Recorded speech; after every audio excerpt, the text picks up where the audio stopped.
My name is Beckton Watson. I'm a freshman, philosophy major. My hobby is collecting clothes and fashion. Well, I've always had a penchant for music. A lot of artists I listened to as a youth also ran clothing lines, like Tyler, the Creator. When I was younger, I was really big into that. He had his whole golf and Odd Future clothing lines, and it kind of just progressed from there. As those artists' like fashion senses developed, mine kind of developed with theirs. I would say I'm big into Americana, Japanese Americana. It's mostly just like really simple articles of clothing, sometimes with like one or two freaky pieces with like a little pop of color, but I would say typically it's all very toned down, like whites, browns, grays, and indigos. I would say I mostly rotate through these, a pair of 1993 orange tab Levi 674s, and a pair of 14-ounce Capital Ocabelbos. It's a big buzzword now. I'm sure many of you have heard it popping up in online stores or maybe discussions of clothing. Selvage denim is basically just a manufacturing technique. Typical denim doesn't have a finished edge on the outseam. It's sutured together. All it is just the merging of the two ends, finished ends of a roll of denim.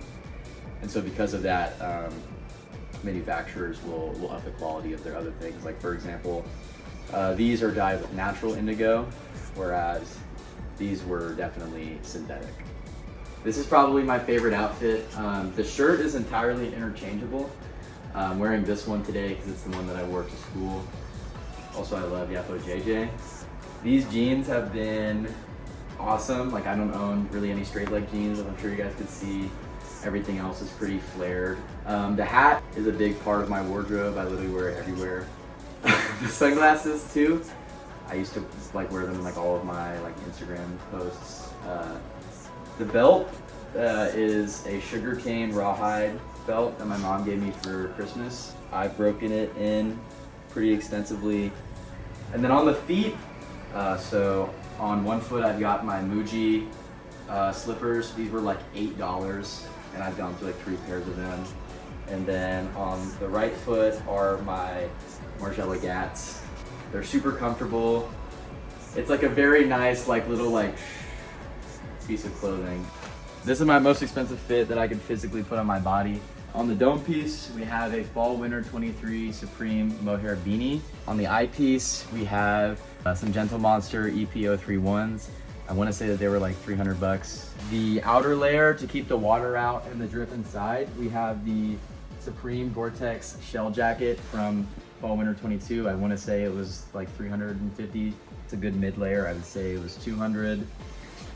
Inside that, we have the Comme des Garçons sweater, mohair sweater, $550. We have the sugarcane belt. I want to say that these retail for around $150. The Capital Ocabelbos, because Capital doesn't ship outside of Japan, I had to pay 150% markup on these. They were $300. On the feet, we have the Guidis. These were 1,430 euros. On the socks, we have a pair of Capital socks. I think that they were like 30. For the draws, we have just a pair of Supreme boxers. I think when you divide it up, they're like $8 a piece. I'm walking proof that money can't unlame you. If you weren't cool before you got the money, you're not gonna be cool after you get to the money. Money don't buy swag. Swag comes from the heart. I think Lil D said that. So yeah, keep it classy, keep it swaggy, and you don't need a ton of money to have cool clothes.